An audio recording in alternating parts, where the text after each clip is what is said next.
مگر فوراً گھر جا کر اپنی ماں کو ساری بات بتا دی۔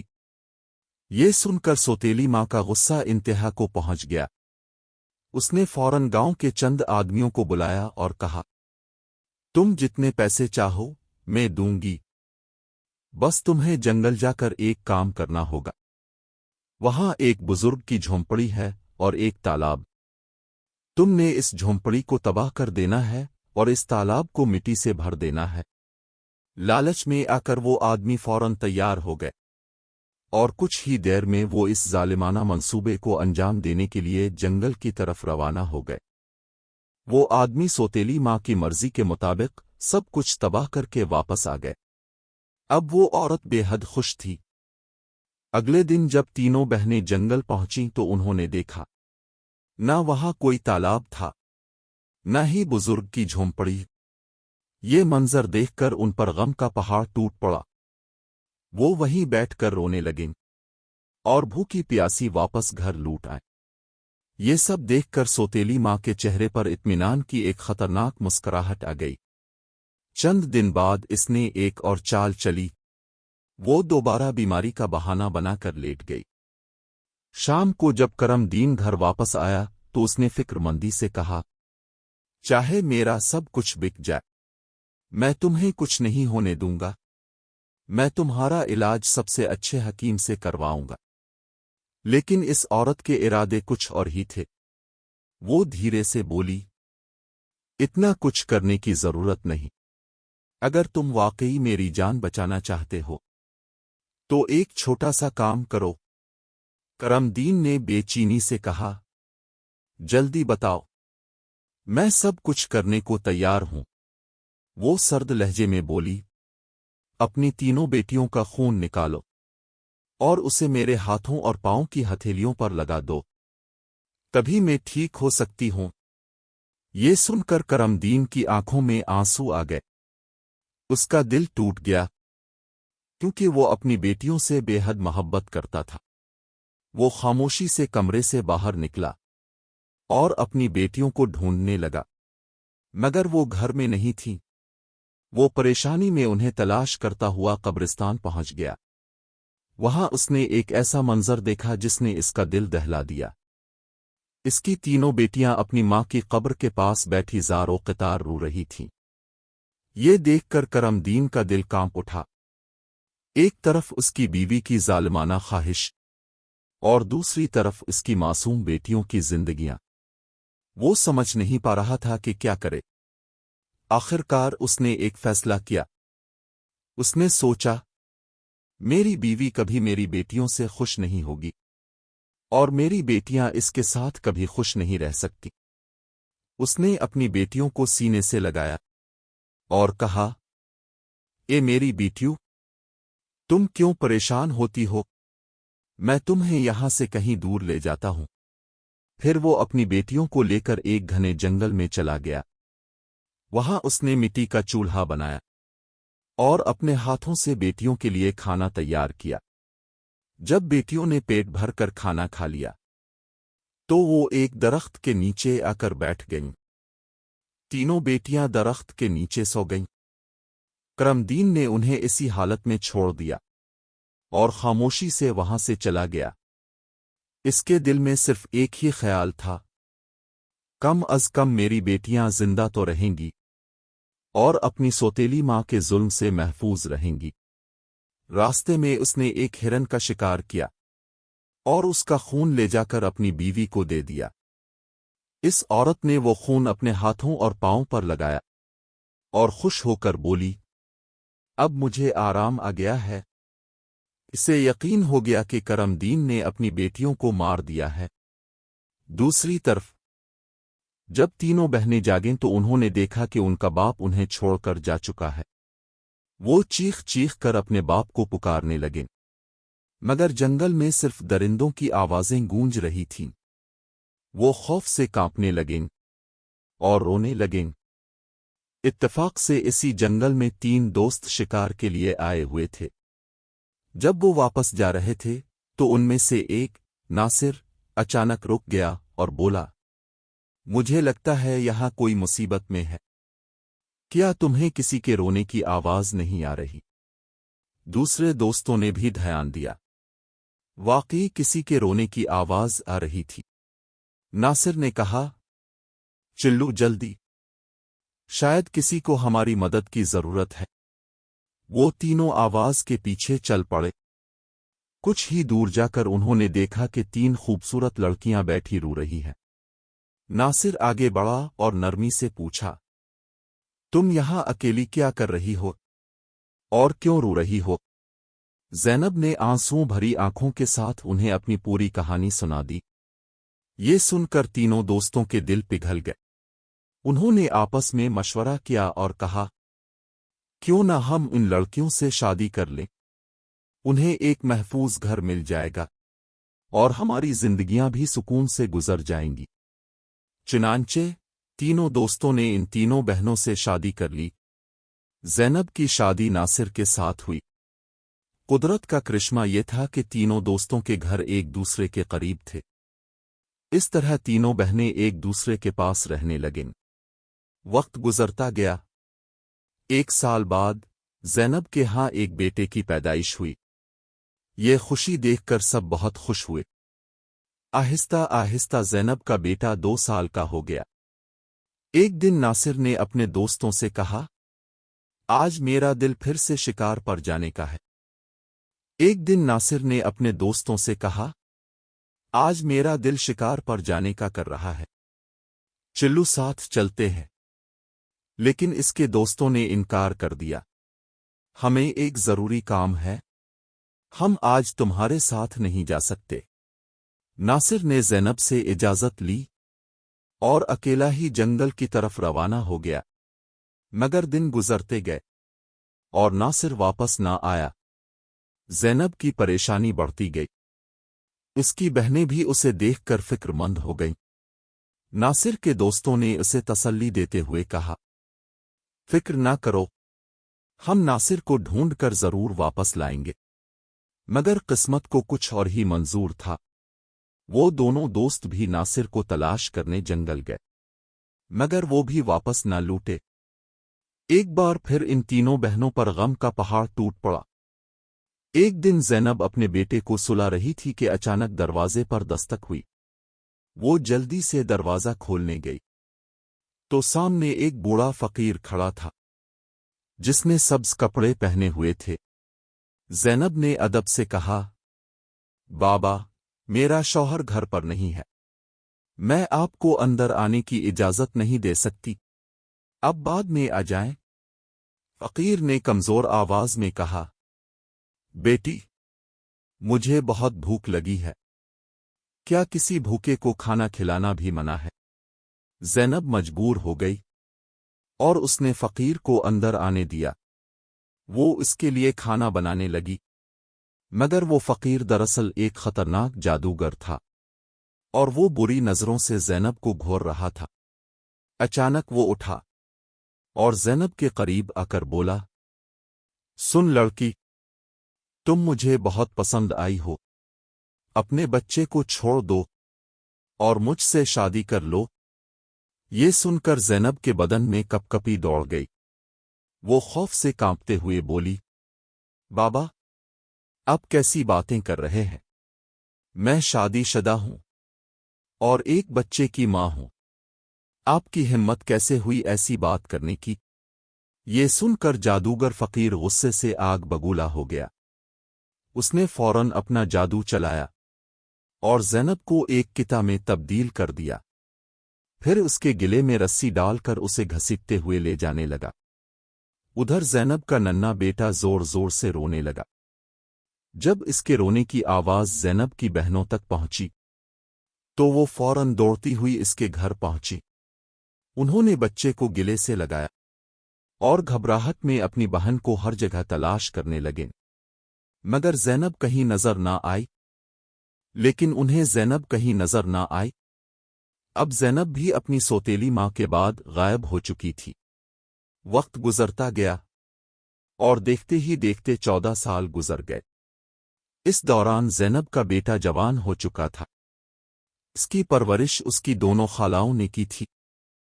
ایک دن خالاؤں نے اسے اس کی ماں کے بارے میں پوری حقیقت بتا دی۔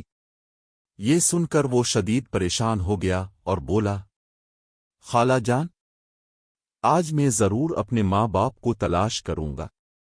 اس کی خالاؤں نے اسے سمجھایا، بیٹا، جو ہونا تھا وہ ہو چکا، اب مت جاؤ، ہم تمہیں بھی کھونا نہیں چاہتے۔ تمہارے ماموں بھی جنگل گئے تھے اور کبھی واپس نہیں آئے۔ لیکن لڑکے نے پرعزم انداز میں کہا، نہیں خالہ، میں اپنے والدین اور باقی سب کو ڈھونڈ کر ضرور واپس لاؤں گا۔ اور وہ تنہا جنگل کی طرف نکل پڑا۔ کئی دن تک وہ جنگل میں بھٹکتا رہا، مگر اسے کچھ سمجھ نہ آتا کہ وہ اپنے ماں باپ کو کہاں تلاش کرے۔ اسی تلاش میں وہ ایک ایسے علاقے میں پہنچ گیا جو مکمل طور پر پتھروں کا تھا۔ وہاں اس نے پتھر کی بڑی بڑی عمارتیں دیکھیں اور ایک خوبصورت سا پتھر کا گھر بھی۔ وہ حیرت سے اس گھر کو دیکھ ہی رہا تھا کہ اچانک اس گھر سے ایک بزرگ باہر آئے۔ انہوں نے نرمی سے کہا، بیٹا، تم یہاں نئے لگتے ہو، تمہیں اس خطرناک جگہ آنے کی کیا ضرورت پڑ گئی؟ لڑکے نے درد بھری آواز میں جواب دیا، بابا جان، میں اپنے ماں باپ اور اپنے رشتہ داروں کو ڈھونڈنے آیا ہوں۔ میری ماں کو ایک جادوگر نے کتا بنا کر اپنے ساتھ لے گیا تھا۔ یہ سن کر بزرگ کی آنکھوں میں افسوس آ گیا۔ وہ بولے، بیٹا، یہ علاقہ ایک بہت بڑے اور طاقتور جادوگر کا ہے۔ جو بھی اس سے ٹکراتا ہے یا اسے ناراض کرتا ہے، وہ اسے پتھر بنا دیتا ہے۔ پھر انہوں نے ارد گرد پھیلے پتھروں کی طرف اشارہ کیا اور کہا، یہ جو تم دیکھ رہے ہو نا، یہ کبھی انسان تھے، مگر جادوگر نے انہیں پتھر بنا دیا۔ اسی دوران وہاں ایک ایک کر کے کچھ اور لوگ بھی لائے گئے تھے۔ ایک نوجوان آیا تھا، پھر اس کے پیچھے 2 اور نوجوان بھی آئے، مگر ظالم جادوگر نے اپنی طاقت سے انہیں بھی درخت اور پتھر میں بدل دیا، اور اس نے ایک نیک پاکیزہ لڑکی کو بھی 12 سال سے قید کر رکھا تھا۔ وہ جادوگر اس لڑکی سے شادی کرنا چاہتا تھا، مگر وہ لڑکی کسی بھی صورت راضی نہیں ہو رہی تھی۔ بزرگ کی باتیں سن کر لڑکا کانپ اٹھا اور دل ہی دل میں سوچنے لگا، یقیناً یہ لڑکی میری ماں ہی ہے، اور یہ سب میرے ہی اپنے ہیں۔ آخرکار میں نے اپنے خاندان کو ڈھونڈ ہی لیا۔ پھر اس نے بزرگ کو اپنی پوری کہانی سنائی اور التجا کی، بابا جان، ان بے بس لوگوں کو بچانے کا کوئی طریقہ بتائیں۔ بزرگ، جن کی جھونپڑی پہلے جادوگر کی سازش سے جلا دی گئی تھی، مسکرائے اور بولے، بیٹا، اللہ ہمیشہ نیک دلوں کی مدد کرتا ہے، ہمت مت ہارو۔ وہ مجبورنہ اسی خطرناک علاقے میں رہنے لگے، اور انہوں نے لڑکے سے وعدہ کیا، میں تمہارا ساتھ ضرور دوں گا۔ بزرگ سوچنے لگے، اگر اس لڑکے کی ماں آزاد ہو گئی تو شاید باقی سب کی بھی آزادی کا راستہ کھل جائے۔ انہوں نے چالاکی سے گاؤں والوں کو بتایا، یہ میرا پوتا ہے، جو دوسرے گاؤں سے مجھ سے ملنے آیا ہے۔ جلد ہی جادوگر کو شک ہوا کہ گاؤں میں کوئی نیا لڑکا آیا ہے۔ وہ فوراً بزرگ کے پاس پہنچا اور پوچھا، یہ کون ہے؟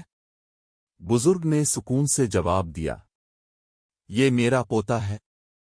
اس طرح جادوگر اور لڑکے کی پہلی ملاقات ہوئی۔ لڑکا اپنی اصل پہچان چھپا کر جادوگر کے قریب ہونے لگا۔ جادوگر نے اسے غور سے دیکھا اور کہا، تم بہت سمجھدار لگتے ہو، اور اپنے دادا کی طرح نیک اور معصوم ہو۔ پھر وہ بولا، کل تم میرا ایک کام کرو گے، میں تمہیں ایک محل میں بھیجوں گا، وہاں ایک لڑکی کو میرا پیغام دینا ہے، میں اس سے شادی کرنا چاہتا ہوں۔ یہ سن کر لڑکے کا دل زور سے دھڑکنے لگا۔ وہ سمجھ گیا کہ یہی وہ لمحہ ہے، اور دل ہی دل میں سوچنے لگا، میں اپنی ماں سے ملنے والا ہوں۔ لڑکے نے پہلے ہی منصوبہ بنا لیا تھا کہ وقت آنے پر وہ اپنی اصل پہچان ظاہر کرے گا۔ جینب کی شادی کے وقت ناصر نے اسے ایک انگوٹھی دی تھی جس پر اس کا نام لکھا ہوا تھا۔ بعد میں جینب نے وہی انگوٹھی اپنے بیٹے کو پہنا دی تھی، اور سالوں بعد بھی وہ انگوٹھی اس لڑکے کے پاس موجود تھی۔ اللہ والے بزرگ نے اسے ایک خاص مشورہ دیا، اپنی انگوٹھی کو پھولوں کے گلدستے میں چھپا دو، جب تمہاری ماں اسے دیکھے گی تو وہ فوراً تمہیں پہچان لے گی۔ لیکن انہوں نے خبردار بھی کیا، یہ کام آسان نہیں ہوگا۔ جادوگر نے اس پر سخت پہرا لگا رکھا ہے۔ جادوگر لڑکے پر اعتماد کرتا تھا کیونکہ وہ اسے بزرگ کا پوتا سمجھتا تھا، اسی لیے اس نے اسے روزانہ جینب کے لیے پھول لے جانے کی ذمہ داری دے دی۔ لڑکا روز گلدستہ لے کر جینب کے کمرے میں جاتا، جہاں ایک داسی ہمیشہ اس پر نظر رکھتی تھی۔ جینب کو ایک بند کمرے میں قید رکھا گیا تھا، جہاں کسی مرد کا داخلہ ناممکن تھا۔ پھر قسمت نے ایک دن ساتھ دیا۔ ایسا لمحہ آیا جب کمرے میں صرف جینب اکیلی تھی۔ لڑکے کا دل زور سے دھڑکنے لگا۔ اس نے جلدی سے اپنی انگلی سے انگوٹھی اتاری اور پھولوں کے گلدستے میں چھپا دی۔ پھر وہ گلدستہ خاموشی سے جینب کے قدموں میں رکھ دیا۔ جیسے ہی گلدستہ زمین پر رکھا گیا، انگوٹھی کی ہلکی سی آواز ہوئی۔ جینب چونک گئی۔ اس نے کانپتے ہاتھوں سے گلدستہ اٹھایا اور پھولوں کے درمیان وہی انگوٹھی دیکھ کر اس کی آنکھیں پھٹ گئیں۔ یہ وہی انگوٹھی تھی جو اس نے سالوں پہلے اپنے بیٹے کو دی تھی۔ جینب کی نظریں فوراً لڑکے پر گئیں اور لڑکے کی آنکھوں میں بھی آنسو بھر آئے۔ ایک لمحے میں دونوں کی حقیقت سامنے آ گئی۔ ماں اور بیٹا آمنے سامنے تھے۔ ادھر جادوگر نے جینب پر دباؤ ڈالنا شروع کر دیا تھا، اور اسی دباؤ میں جینب نے مجبورنہ شادی کے لیے ہاں کر دی۔ ساتھ ہی اس نے جادوگر سے اس کی طاقت کا راز بھی معلوم کر لیا۔ جادوگر نے غرور سے کہا، میری جان ایک طوطے میں ہے جو ایک خاص جگہ چھپا ہوا ہے، اور یہ وہی لمحہ تھا جہاں سے اصل جنگ شروع ہونے والی تھی۔ جینب نے اپنے بیٹے کو وہ آخری راز بھی بتا دیا۔ طوطا ایک مضبوط پنجرے میں بند تھا اور ایک گھنے جنگل کے درخت کے نیچے سخت پہرے میں رکھا گیا تھا۔ جینب نے اپنے بیٹے کو جانے سے روکنے کی بہت کوشش کی۔ بیٹا، یہ بہت خطرناک ہے، مت جاؤ۔ لیکن لڑکے نے اپنی ماں کو یقین دلایا، میں واپس ضرور آؤں گا، انشاءاللہ میں کامیاب ہوں گا۔ کئی دنوں کی سخت محنت اور تلاش کے بعد وہ جنگل کے اس حصے تک پہنچ گیا۔ موقع دیکھ کر اس نے ہمت دکھائی اور طوطے کو پنجرے سے آزاد کر دیا۔ پھر وہ فوراً طوطے کو لے کر جادوگر کے محل واپس آ گیا۔ جادوگر جیسے ہی اپنے طوطے کو دیکھتا ہے، وہ گھبرا کر لڑکے سے رحم کی بھیک مانگنے لگا۔ لیکن لڑکا اب سمجھدار ہو چکا تھا۔ اس نے جادوگر کو چالاکی سے مجبور کیا اور تمام قیدیوں کو آزاد کروا لیا۔ پھر اس نے وہی کیا جو سب سے اہم تھا، اس نے طوطے کے پروں کو توڑ دیا، اور اس کے ساتھ ہی جادوگر کی ساری طاقت ختم ہو گئی۔ اور پھر ایک آخری وار میں اس نے طوطے کی گردن مروڑ دی، جس کے ساتھ ہی ظالم جادوگر ہمیشہ کے لیے ختم ہو گیا۔ جادوگر کے ختم ہوتے ہی تمام جادو ٹوٹ گیا۔ جینب، ناصر اور باقی تمام قیدی آزاد ہو گئے۔ سب لوگ خوشی سے روتے ہوئے اللہ والے بزرگ کے پاس پہنچے۔ انہوں نے بزرگ کا دل سے شکریہ ادا کیا، اور پھر سب اپنے اپنے گھروں کو واپس لوٹ گئے۔ جینب کی بہنیں بھی اپنے شوہروں سے دوبارہ مل کر بہت خوش ہوئیں، جو سالوں سے جادوگر کی قید میں تھے۔ ان کے والد، جو اپنی بیٹیوں کے غم میں ٹوٹ چکے تھے، اپنی بیٹیوں کو صحیح سلامت دیکھ کر رو پڑے۔